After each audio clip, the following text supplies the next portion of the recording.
आज 31 दिसंबर साल का आखिरी दिन है, जुम्मतुल मुबारक है। मैं हूं आपका मेज़बान इशफाक गौहर और आप इस वक्त गुलिस्तान पर देख रहे हैं सलाम जेके। सामीन नाज़रीन, साल का इख्तिताम हो और बात माजी की ना हो, साल की ना हो, गुजरते हुए इन दिनों की ना हो, तो शायद आज इंसाफ भी नहीं होगा।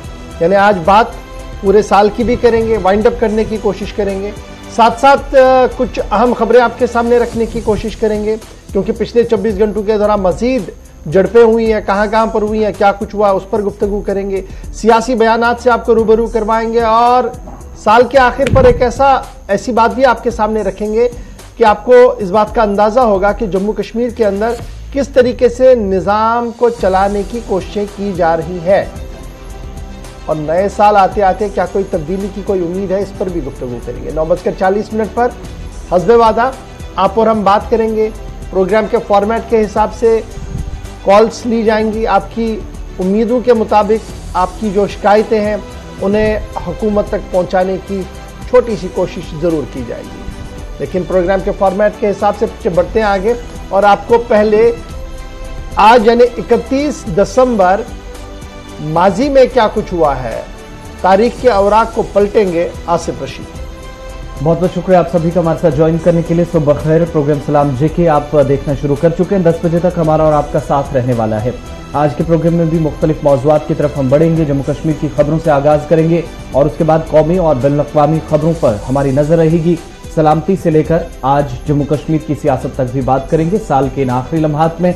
लेकिन आगाज आज तय फॉर्मेट के मुताबिक फिर से, और हिस्ट्री ऑफ द डे में आज खास क्या है उस पर जरा नजर दौड़ाते हैं। 31 तारीख आज है और 1600 में आज ही के दिन बरतानवी ईस्ट इंडिया कंपनी भारत के अंदर कायम हुई और तारीख 31 दिसंबर ही थी। 1879 में आज ही के दिन थॉमस एल्वा एडिसन ने आज ही के दिन बरसरे-आम रोशनी के बल्ब का मुजाहिरा किया। रोशनी का बल्ब जो है ये आज के दिन दुनिया के सामने थॉमस एडिसन की तरफ से लाया गया। साल था 1879, तारीख थी 31 दिसंबर।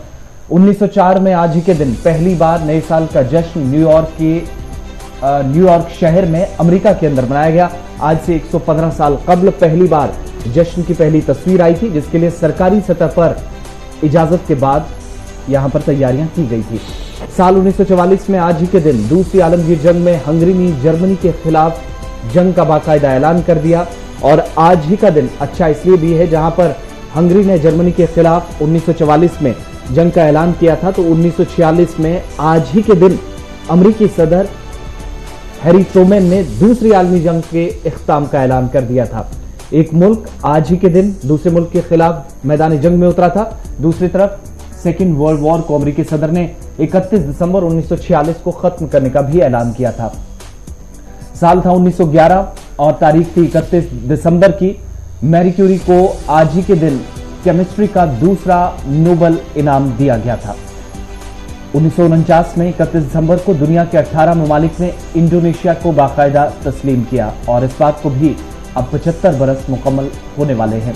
1983 में बरतानिया ने आज ही के दिन ब्रुनाई को आज़ादी दी और 2 मुख्तलिफ ममालिक जो आज आज़ादी का दिन मना रहे हैं। लेकिन आज ही के दिन 18 ममालिक ने एक साथ इंडोनेशिया जब मुल्क बना तो उसको तस्लीम करने का भी फैसला 1949 में किया था।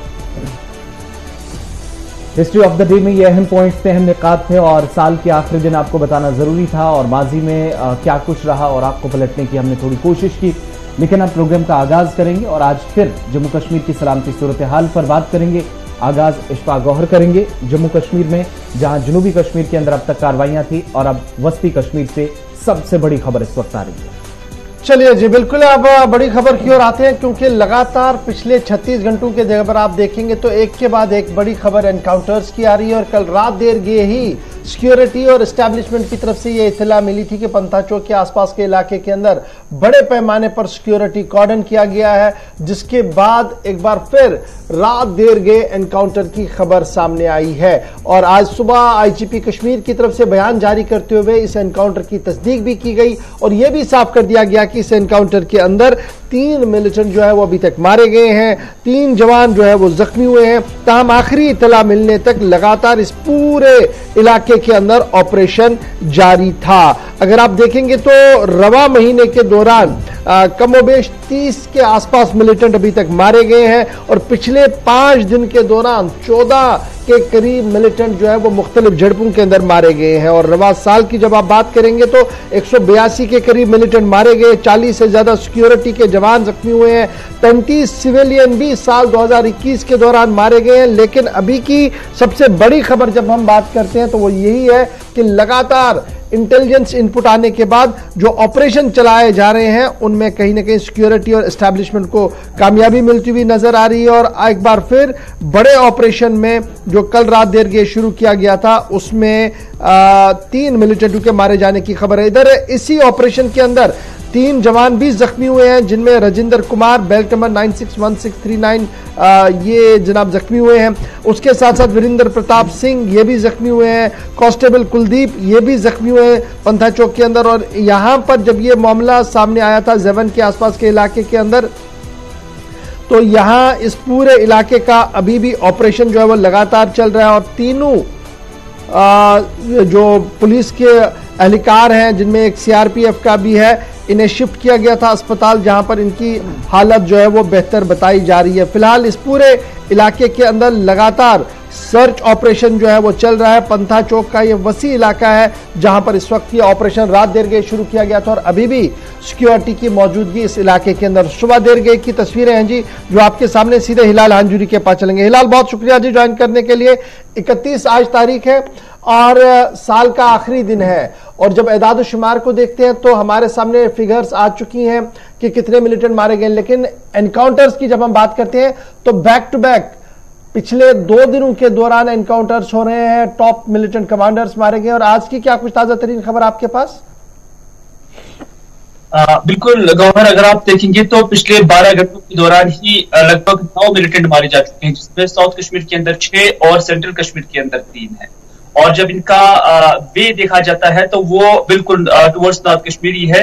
तो इस तरह से जो पंथा चौक के अंदर ये एनकाउंटर हुआ है, ये दरअसल रात के 12 बजे हुआ है, जब जम्मू कश्मीर पुलिस की एक पार्टी एक मकान के अंदर किसी सस्पेक्ट को हिरासत में लेने के लिए या उससे पूछगछ करने के लिए जा रही थी। कि पुलिस का मानना है, जो पुलिस जराये का मानना है कि वहां से जब वो मकान के अंदर पुलिस की पार्टी गई तो वहां से गोलियां चली और गोलियां इतनी चली कि फिर जो एसओजी के 3 एहलकार थे वो वहीं पर जख्मी हो गए।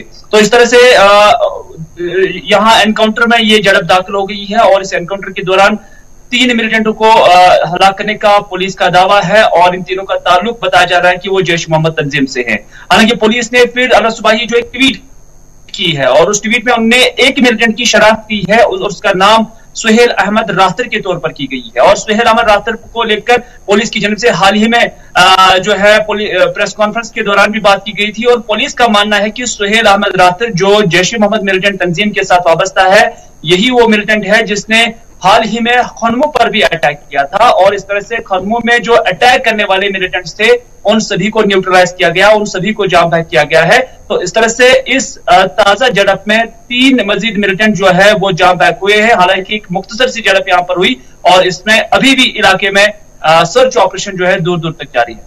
इस बीच एक चीज और भी, चूंकि बहुत सारे एरियाज के अंदर सिक्योरिटी ग्रिड मजीद मजबूत किया गया है, आईजीपी कश्मीर ने कल भी प्रेस कॉन्फ्रेंस में कहा है, लेकिन रात देर गए ऑपरेशन क्या कुछ इस हवाले से तस्दीक हो पाई है कि मूवमेंट के दौरान ये ऑपरेशन हुआ है या फिर किसी रिहायशी घर के अंदर मिलिटेंट्स मौजूद थे?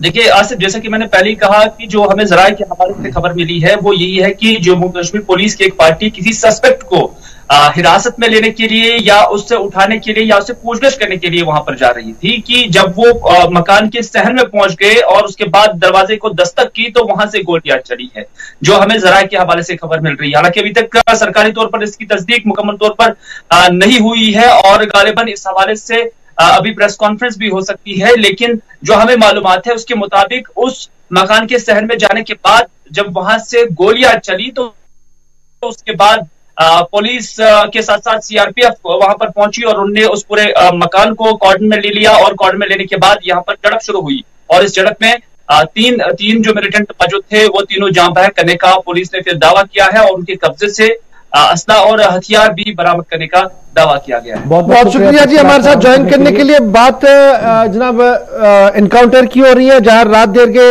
एनकाउंटर हुआ है जी। 3 मिलिटेंट पंथा चौक इलाके के अंदर मारे गए हैं, 3 जवान जख्मी हुए हैं, नाम मैंने आपके सामने रख दिए हैं। और जब आप रवा महीने की बात करेंगे तो 30 के करीब मिलिटेंट अभी तक मारे गए हैं। 14 मिलिटेंट 5 दिनों के दौरान जो है वो मारे गए हैं और 182 मिलिटेंट, 40 से ज्यादा सिक्योरिटी एहलकार और 35 सिविलियन साल 2021 के दौरान मारे गए हैं। इस दौरान 640 से ज्यादा OGW ओवरग्राउंड वर्कर, जिनको लेकर आर्मी का ये कॉन्सेप्ट अब है कि जनाब ये एक मेन ब्रीडर है जो अभी भी मिलिटेंसी को जिंदा रखे हुए हैं। तो यहां पर यह कहा गया कि 640 से ज्यादा OGWs को अरेस्ट किया गया है और उसके साथ साथ 292 OGWS यानी एसोसिएट्स जो उनके हैं, एक OGW है, दूसरा OGW का एसोसिएट है, वो 292 OGWS को जो है वो गिरफ्तार किया गया है और उनके कब्जे से जो है वो कुछ किताबें, ममनुआ तंजीमों की किताबें, कुछ और मटेरियल जो है वो बरामद किया गया है। और बहुत सारे इनमें जो लोग हैं ऐसे हैं जिन पर पब्लिक सेफ्टी एक्ट का इतलाक साल 2021 के दौरान हो चुका है। तो साल जब अपने इख्तिताम की ओर है, आज आखिरी दिन है इस साल का, तो आज आखिरी दिन की सुबह पर यह खबर कि 3 और मिलिटेंट मारे गए, 3 जवान एनकाउंटर पर पंथा चौक के एनकाउंटर में अभी तक जख्मी हुए हैं। ऑपरेशन आखिरी इतला मिलने तक भी जारी था क्योंकि सर्च अभी लगातार चल रहा था और इस तरीके से 182 के करीब मिलिटेंट और 40 से ज्यादा सिक्योरिटी एहलकार और 35 सिविलियन साल 2021 में आज सुबह तक मारे गए हैं। तो ये ताजा खबर है और ये तस्वीरें आपको वादी कश्मीर के बाद जम्मू की दिखेंगी, जहां पर रात देर गए सिक्योरिटी ड्रिल को काफी हाई अलर्ट पर रख दिया गया था। उधमपुर, रियासी, कटरा और आसपास के इलाकों के अंदर रात देर गए सिक्योरिटी को हाई अलर्ट पर रख दिया गया है और जगह जगह पर नाके और तलाशी कार्रवाइयां भी चलाई गई। श्रीनगर जम्मू कौमी शाहराह पर भी लगातार इसी तरीके के नाके जो है वो देखने को मिले, जहां पर हर आने व जाने वाली गाड़ी पर नजर रखी जा रही है और मुश्तबह अफराद से कहीं ना कहीं पूछताछ भी लगातार जारी थी। और जम्मू की जब आप बात करते हैं तो जम्मू की तस्वीरें जो आपके सामने हमने रखे हैं, जब इस साल को आप देखेंगे तो जम्मू, कल हमने बोला था पीर पंचाल के आसपास का जो एरिया है जी वो काफी ज्यादा एक्टिव रहा, लेकिन इस साल जम्मू की डिवीजन की जब आप बात करेंगे तो 7 मिलिटेंट, सिविलियन और कुल मिलाकर जब आप देखेंगे तो 17 लोग जो है वो गिरफ्तार हुए हैं और 7 मिलिटेंट और सिविलियन जो है वो मारे गए और 17 लोग जो है वो गिरफ्तार हुए हैं। और जब एदाद शुमार को अब आप खंगालेंगे तो 50 से ज्यादा OGWs को मुख्तलिफ इलाकों से पूछताछ के लिए भी लिया गया था जम्मू के मुख्तलिफ इलाकों के अंदर।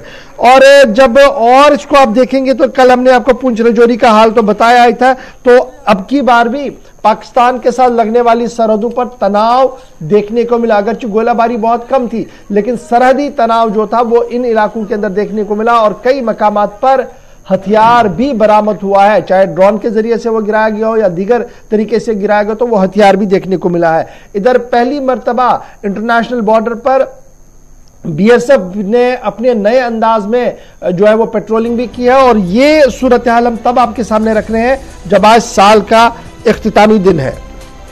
जहां पर हम अंदरुल शहरों की बात कर रहे हैं तो BSF को भी मजीद जिम्मेदारियां दी जा रही हैं। इंटरनेशनल बॉर्डर पर अब सिक्योरिटी ग्रिड को और भी मजबूत किया जाएगा और IB पर दरअंदाजी को रोका जाए और सरमा के दौरान किसी तरह की परेशानी से बचा जाए। सिक्योरिटी फोर्सेस को जो फ्रंट लाइन इस वक्त काम करती है BSF उनमें एक है और वहां पर यानी इंटरनेशनल बॉर्डर का जम्मू सूबे के आसपास का जो एरिया है, सांबा, कठुआ या फिर जम्मू के साथ लगने वाले एरियाज, सरमा के दौरान सर्दियों में किसी तरीके से भी इन्फिल्ट्रेशन ना हो, इसलिए इस ग्रिड को मजबूत किया गया। और खबर यह है कि BSF की और भी तैनाती यहां पर कर दी गई है, एक्स्ट्रा जवान यहां पर बुलाए गए हैं। सीधा हम सांबा चलते हैं, हमारे साथ ऋषि खजूरिया हमारे नुमाइंदे इस वक्त ज्वाइन कर चुके हैं। ऋषि, क्या कुछ डिटेल्स हैं, किन किन एरियाज में ये डिप्लॉयमेंट होगी और क्या सिर्फ इन्फिल्ट्रेशन को रोकने के लिए इस ग्रिड को मजबूत करने का ये मकसद है या फिर कुछ और ऑपरेशंस भी LOC के IB के आसपास होने वाले हैं? देखिए, बिल्कुल आपको बताते चले कि जिस तरह से हर साल जनवरी के महीने में, दिसंबर के महीने में एक खतरा रहता है इन्फिल्ट्रेशन का, जिसके चलते अगर बीएसएफ की बात करें तो बीएसएफ की जो अतिरिक्त तैनाती है सुरक्षा बलों की, वो कर दी जाती है और खासतौर पर दुश्मन पर पैनी नजर रखती है। और पेट्रोलिंग को लेकर बात करें तो काफी कुछ मुश्किलें जो वो बीएसएफ को पेश आती है, लेकिन अब जो अतिरिक्त सुरक्षा बलों को जो बढ़ा दिया गया है वहां पर, उसके चलते आपको बताते चले कि जिस तरह से एक तो नजर रहती है कि जो पाकिस्तानी रेंजर्स है वो ड्रोन की एक्टिविटी ना करें, क्योंकि धुंध का वो ज्यादा फायदा लेते हैं, कोहरे का ज्यादा फायदा लेते हैं। और उसी के साथ अगर बात करें जो पाकिस्तानी टेरिटरी में जो लॉन्च पैड्स है वहां पर आतंकवादी जो वो पहले ही सक्रिय है और वो धुंध का फायदा लेते हैं और धुंध का फायदा लेने के बाद वो यहां इन्फिल्ट्रेट करते हैं। इन सारी चीजों को मद्देनजर रखते हुए बीएसएफ ने इस बार जो चौकसी है वो ज्यादा बढ़ा दी है और आधुनिक तकनीक को भी इस्तेमाल में लाया जा रहा है ताकि दुश्मन पर पैनी नजर रखी जाए। और कहीं ना कहीं आपको बता दें कि जो साल भर में अगर देखें तो जनवरी महीना एक काफी बड़ा चुनौती भरा होता है और दिसंबर महीना क्योंकि कोहरा काफी ज्यादा पड़ता है, जिसके चलते सांबा, कठुआ और जम्मू के जितने भी अंतर्राष्ट्रीय सीमा के इलाके, जितने भी हमारी बॉर्डर आउटपोस्ट है, वहां पर ये अतिरिक्त सुरक्षा बलों की तैनाती जो वो कर दी जाती है। और कहीं ना कहीं आपको बताते चले कि पिछले दिनों में आपने देखा कि ड्रोन की एक्टिविटीज काफी ज्यादा हुई, जिसके चलते सिक्योरिटी को लेकर एक बड़ा चैलेंज बना हुआ था। लेकिन इन सारे चैलेंजेस को किस तरह से पार पाना है, इसलिए यहां अतिरिक्त बीएसएफ की सुरक्षा बलों की तैनाती कर दी गई है और यहां पर नजर जो वो पैनी पूरी तरह से बीएसएफ ने रखी है, क्योंकि कहीं ना कहीं ये एक रिस्क फैक्टर इस महीने में बना रहता है। एक चीज और भी बताइएगा, चूंकि बीएसएफ का ये मानना है इस वक्त, हालांकि कोशिशें बहुत सारी पिछले कुछ दिनों में हुई हैं, लेकिन ड्रोन की एक्टिविटी को रोकने के लिए आरएसपुरा सेक्टर से लेकर जम्मू तक लगने वाले एरियाज में जवानों की तैनाती यहां पर कर दी गई है। उन एरियाज में जहां बीएसएफ तैनात है, क्या किसी तरह के ऑपरेशंस भी अंजाम दिए जाते हैं? साथ साथ इन दिनों खासतौर से साल का आखिरी दिन है और जब सीज फायर वायलेशन पिछले 10 महीनों से नहीं हुआ, किसी तरह की कोई हलचल नहीं देखने को मिली? देखिए, बिल्कुल सीज फायर का कोई भी ऐसा कोई हरकत तो नहीं हुई है, क्योंकि समझौता जो सीज फायर का दोनों देशों के बीच में हुआ। लेकिन कहीं ना कहीं फिर भी अगर लोगों की बात करें अंतर्राष्ट्रीय सीमा पर रहने वाले, तो उनकी भी सुरक्षा को किस तरह से बढ़ाया जाए, ये चीजें जो है वो बेशक ध्यान में रखे हुए हैं। और जिस तरह से आपने कहा कि जो जितने भी ड्रोन एक्टिविटीज हुई है, अभी फिलहाल पिछले कई दिनों से आप देख रहे हैं कि कोई ऐसी एक्टिविटी नहीं हुई है, लेकिन फिर भी जो ग्रिड को मजबूत किया जा रहा है बीएसएफ की तरफ से और अतिरिक्त जो यहां पर टुकड़ियां जो है वो तैनात कर दी गई है, दिन रात यहां पर पेट्रोलिंग चल रही है। और खासतौर पर कुछ ऐसे सेंसिटिव एरियाज आए हमारे यहां पर, ऐसा एक रिस्क रहता है कि यहां से फायरिंग हो सकती है, यहां से पाकिस्तान जो है फायर कर सकता है। लेकिन इस बार वहां पर भी कोई ऐसी चीजें देखने को नहीं मिली है, लेकिन फिर भी पूरी तरह से अलर्ट हैं। और खासतौर पर नया साल जिस तरह से अब कल शुरू हो जाएगा, इससे पहले हम जिस तरह से नया साल मना रहे हैं, लोग नया साल मना रहे हैं, लेकिन सरहदों पर बीएसएफ की इस बार जो टुकड़ियां हैं वो अतिरिक्त मात्रा में तैनात है। देखा कि एक फैसला लिया गया सरकार की तरफ से भी, उस पर काफी कोशिश की जा रही थी और फिर सिक्योरिटी फोर्सेज की तरफ से भी यहां कोशिश की गई। जो खेतीबाड़ी का काम था वो काफी वक्त, तकरीबन 20-30 सालों के बाद शुरू हुआ। सांबा के अंदर क्या स्टेटस है, जहां पर अभी भी जो किसान इंतजार कर रहे थे, इजाजत मिली आईबी के आसपास?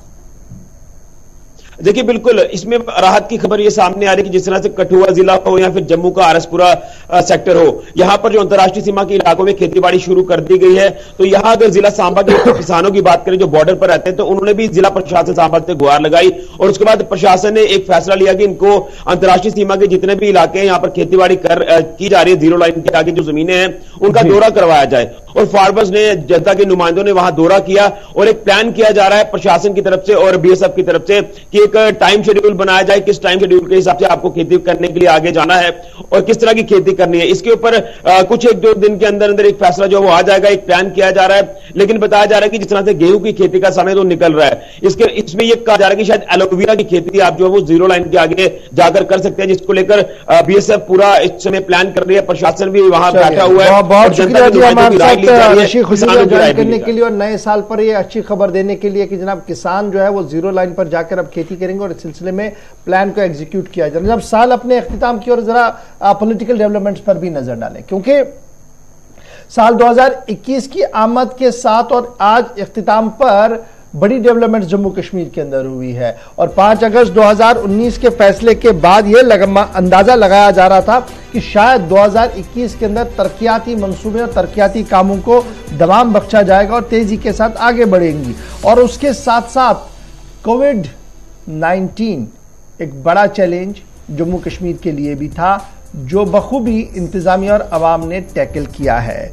जब आप एक क्रोनोलॉजी इसकी देखेंगे तो इसी साल के अंदर 2-3 डेवलपमेंट्स हुई हैं, ज़्यादा हम नहीं जाएंगे।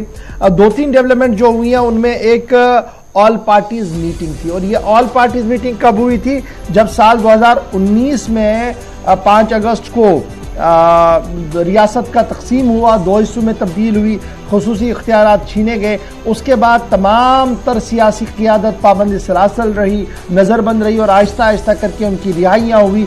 और 2021 आते आते वो जो बरहमी थी, वो जो गुस्सा था, वो उस वक्त ठंडा पड़ता हुआ नजर आया जब वज़ीर आज़म ने on A cup of the T सबको बुलाया दिल्ली, और सब लोग ऑल पार्टीज मीटिंग के अंदर आए।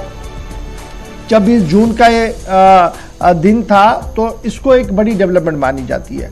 उसके बाद हमने ये भी देखा कि इसी साल के दौरान 14 लीडर्स ऐसे मिले जो पीपल्स कॉन्फ्रेंस के थे, पीपल्स डेमोक्रेटिक पार्टी के थे, कांग्रेस जमात के थे। उन्होंने मेन स्ट्रीम पार्टियों ने अपनी पार्टी की शक्ल में वज़ीर आज़म के साथ भी मुलाकात की। ये भी बड़ी एक डेवलपमेंट बनी इसमें कि नई पार्टी फ्लोट हुई अपनी पार्टी के नाम से, और उन्होंने लगातार मीटिंग्स वहाँ पर की। उसके बाद वज़ीर आज़म का एक बयान जो आज भी दोहराया जाता है, दिल्ली की दूरी और दिलों की दूरी को ख़त्म करने का कदम उठाया गया है और ये दूरियां ख़त्म होगी। और ये कमेंट और ये बात जो है ये आज भी सियासी क़यादत और सियासी लीडरशिप जो है वो इस्तेमाल कर रही है। और साल के आखिर पर दिलों की दूरी कितनी ख़त्म हुई और दिल्ली की दूरी कितनी ख़त्म हुई और किन लोगों की दूरियां ये ख़त्म हुई, ये काबिल तवज्जो है, और ये सवाल का जवाब अभी भी लोग जो है वो ढूंढ रहे हैं। उसके बाद हदबंदी भी इसी साल के अंदर काफ़ी ज़्यादा सुर्खियों में रही, क्योंकि हदबंदी की इब्तिदाई रिपोर्ट हमारे सामने आई, साल के आखिर पर मीटिंग हुई और ऐसा लग रहा था कि शायद ये लंबा मामला खींचेगा जी, लेकिन आज 31 तारीख है, एक आखिरी दिन था एतराज़ात जमा करने का। वो भी एक तारीखी पस मंज़र होगा कि किस पार्टी ने क्या मौक़िफ़ इख्तियार किया है, क्योंकि नेशनल कॉन्फ्रेंस की तरफ से आज तहरीरी जवाब जो है वो दिया जाएगा। उसके बाद गुलाम नबी आज़ाद भी इसी साल के अंदर सबसे ज़्यादा सुर्खियों के अंदर रहे। गुलाम नबी आज़ाद G23 लीडर्स के अंदर तो ज़रूर शुमार किए जाते, लेकिन जब हम जम्मू कश्मीर के पॉइंट ऑफ व्यू से देखते हैं तो इस साल के आखिर पर आते आते पिछले 3 महीनों के दौरान गुलाम नबी आज़ाद की सियासी सरगर्मियां काफ़ी ज़्यादा बढ़ी, जिसकी वजह से कांग्रेस की आदत के अंदर इंतशारी कैफियत देखने को मिली। 1 दर्जन से ज़्यादा बड़े लीडरों ने और साबिका MLAs ने पार्टी की मौजूदा क़यादत से बगावत का ऐलान किया और उन्होंने इस बात का ऐलान किया कि PCC जिस तरीके से काम कर रही है उससे वो मुतमईन नहीं है और अपने ओहदों से उन्होंने इस्तीफ़ा दिया, जिस स्थिति को लेकर मंजूरी भी हुई और अभी भी गुलाम नबी आज़ाद एक नई क़यादत के साथ आगे बढ़ने की कोशिश कर रहे हैं। उसके बाद जी दरबार मोह का मामला भी इसी साल आपने देखा कि दरबार मोह जिस तरीके से रोका गया और कहा गया कि जनाब अब हज़ारों करोड़ रुपए का जी मामला जो है वो तय पाया गया और इससे मसला जो है वो हल होगा।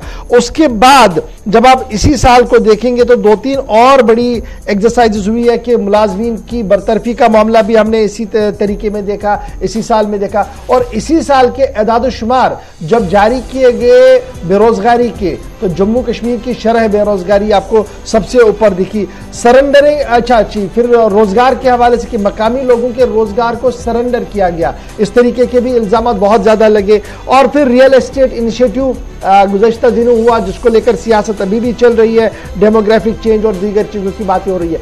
इसी साल के दौरान आज़ादी सहाफत पर भी बहस हुई है और साबिक वज़ीर आला के खत के बाद प्रेस काउंसिल ऑफ इंडिया की टीम 2 बार जम्मू कश्मीर का दौरा कर चुकी है, रिपोर्ट आना मतलूब है। तो ये क्रोनोलॉजी जो थी दरअसल सिर्फ आपको इसलिए याद दिलानी थी कि 2019 के फैसले के बाद ये जो लग रहा था कि सियासी हलचल नहीं हो पाएगी, साल के आखिर आते आते सियासी हलचल बढ़ चुकी है। तरक्याती मंजरनामा हमारा कितना आगे बढ़ा है वो रिपोर्ट का आप थोड़ी देर में और आपको दे देंगे, और साथ साथ किस तरीके से पार्टियों ने अपने पैंतरे और अपने बयानात भी बदले, वो सब कुछ आपके सामने। जी आसिफ, चलिए बढ़ते हैं आगे। इस वक्त एक और बड़ी खबर आ रही है जिला किश्तवाड़ से, जहां पर एक सड़क हादसा हुआ है। चलिए किश्तवाड़ से इस वक्त बड़ी खबर आ रही है जहां पर सड़क हादसा हुआ और साल के इन आखिरी दिनों में भी बिल्कुल भी अच्छी खबरें नहीं है। कल राजौरी में और देर रात जिला किश्तवाड़ के अंदर भी सड़क हादसा हुआ। चीरजी सड़क पर यह हादसा पेश आया है और इब्तदाई रिपोर्ट्स के मुताबिक दरियाए चिनाब में कार गिरी है, हलाकतों का भी खदशा है। और दूसरी तरफ रेस्क्यू ऑपरेशन जो आज सुबह शुरू किया गया, इस वक्त जारी है। कोई मजीद जानकारी इसमें नहीं मिल पा रही है, चूंकि गाड़ी बताया जाता है कि जो इस वक्त दरियाए चिनाब में गिरी है।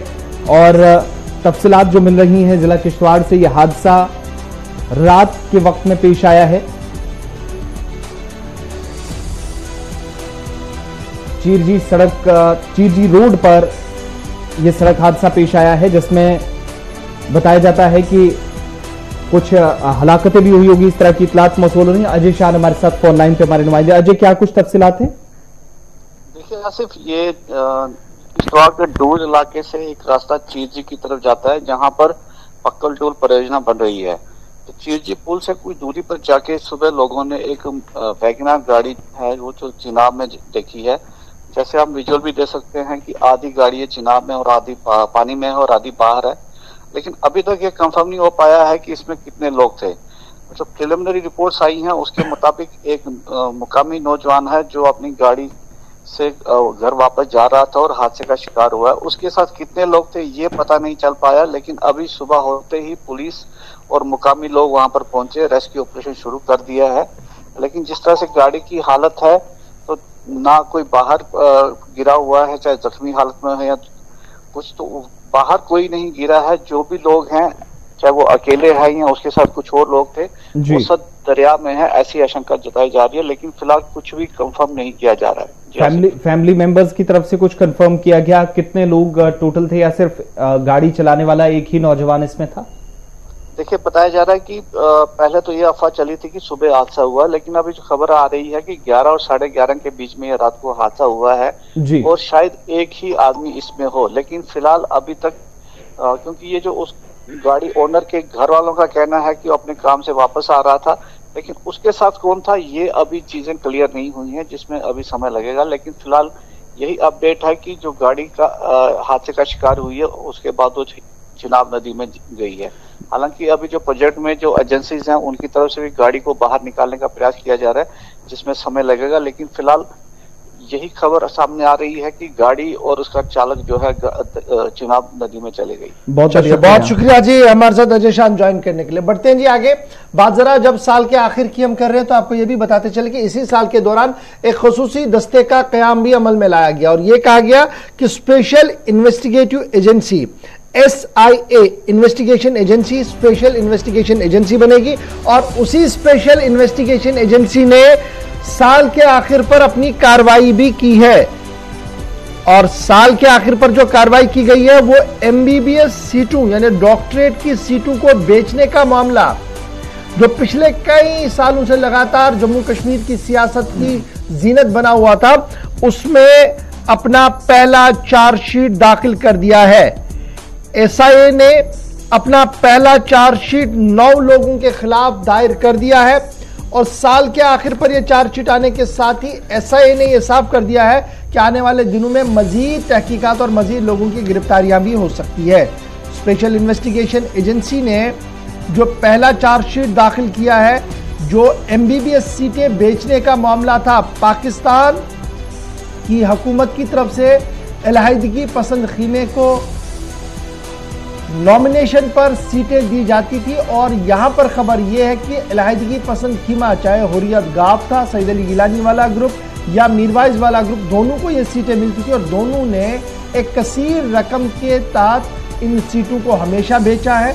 और वो पैसा लेकर जाती मसरूफियात और अलहदगी पसंदी को आगे बढ़ाने के लिए काम किया है। यानी जब भी किसी लड़के को वो चुनते थे तो उससे मोटी रकम लेते थे, उसको पाकिस्तान भेजते थे MBBS के लिए, BDS के लिए, और उस पैसे से जम्मू कश्मीर के अंदर अलहदगी पसंदी की सोच और इसको कैसे परवान चढ़ाया जाए इस पर काम किया जाता था। और एक चार्जशीट जो आज दाखिल किया गया है under section 173 CRPC FIR 5/2020 under section 1317 1840 ULPA act 420 IPC PSCIK के अंदर श्रीनगर के अंदर जो दाखिल हुआ था। स्पेशल कोर्ट और स्पेशल जज जो डेजिग्नेटेड कोर्ट अंडर NIA है, उनके सामने ये पहली चार्जशीट दाखिल की गई है। अब किन लोगों के खिलाफ चार्जशीट आई है? मोहम्मद अकबर भट्ट, जिसे आप उर्फ में जफर भट्ट कहते हैं, सॉल्वेशन मूवमेंट के चेयरमैन हैं। पहले एनआईए ने भी छापामारी की थी, बाद में थोड़ी सी राहत मिली थी, लेकिन एनआईए के बाद एसआईए ने इन पर शिकंजा कसा है। जफर अकबर भट्ट, उस्मानिया कॉलोनी, बागे मेहताब। उसके साथ साथ फातिमा शाह, पट्टन, मौजूदा एड्रेस उनका बेमिना का है। तीसरा अल्ताफ भट्ट, ये पाकिस्तान के अंदर है। चौथा नाम काजी यासिर, लेट निसार अहमद काजी, जो मीरवाइज जनूबी कश्मीर है, इनका नाम भी इसमें है जी। इसमें डिटेल में थोड़ी देर में बताऊंगा और क्या क्या है इसमें जी। काजी यासिर के बाद मोहम्मद अब्दुल्ला शाह, ये कुलीपोरा कुपवाड़ा का है। सब्जार अहमद शेख, नौगाम शांगस का। मंजूर अहमद शाह, ये कुपवाड़ा के हैं, इस वक्त पाकिस्तान के अंदर है, इनके खिलाफ भी चार्जशीट के अंदर नाम आया है। और आठवां नाम मोहम्मद इकबाल मीर, चीनी चौक। और ख्वाजा अली अनंतनाग, ये महाज आज़ादी फ्रंट के हैं जी, इनके खिलाफ फर्द जुर्म ये जो अपना चार्जशीट जो है वो दाखिल किया गया है। अब इस चार्जशीट के अंदर दो बड़े अहम नाम है, एक तो जफर अकबर भट्ट जो सॉल्वेशन मूवमेंट के हैं, दूसरा नाम काजी यासिर, जिन्हें आप मीरवाइज साउथ कश्मीर भी के नाम से भी जानते हैं और जेल भी काफी देर तक रह चुके हैं। इनके ऊपर यह इल्जाम है कि जनाब काजी यासिर वलद लेट मीरवाइज साउथ कश्मीर काजी निसार अहमद जी पैसा लेता था और ये पैसा डिस्ट्रीब्यूट करता था, बांटता था मिलिटेंट आउटफिट्स के बीच में और ओजीडब्ल्यूएस के बीच में, ताकि जम्मू कश्मीर के अंदर इंतहा पसंदी और अलहदगी पसंदी बरकरार रखें। इन्वेस्टिगेशन के दौरान काजी यासिर की गिरफ्तारी की कोशिश की गई है, लेकिन वो नहीं मिले हैं, लगातार उनको ढूंढने की कोशिश जारी है। काजी यासिर, बिल्कुल, जो तफसीलात सामने आई है उसमें यह भी पता चला है कि इसमें जुबानी, दस्तावेजी और जो तकनीकी शवाहिद थे वो इकट्ठे किए गए। और तज्जिए में यह भी बात सामने आई कि चाहे वो MBBS की डिग्रियां हों या जो दीगर पेशा वाराना डिग्रियां हों, इनसे मुतल्लिक जो सीट्स तकसीम की जाती थी और सिर्फ फरोख्त होती थी, वो तरजीह बुनियादों पर उन नौजवानों को दी जा रही थी जो मिल्टन टू के बहुत करीबी थे, मारे गए मिल्टन टू के किसी खानदान से ताल्लुक रखते थे उनको। और दूसरी बड़ी बात जो SIA ने चार्जशीट में पॉइंट जिसका जिक्र किया है कि साल 2016 में कलदम हिजबुल मुजाहिदीन मिल्टन तंजीम के पोस्टर बॉय बुरहान वानी की हलाकत के बाद जो बदअमनी थी वो भी शामिल थी। उसमें बहुत सारे लोगों पर इल्जाम थे जिनका नाम इस चार्जशीट में है। और साथ ही SIA ये कहती है कि रकम अगस्त 2019 में जो साबिका रियासत की खुसूसी हैसियत को खत्म किया गया, इसके बाद अमन में खलल डालने के लिए इस्तेमाल भी की गई।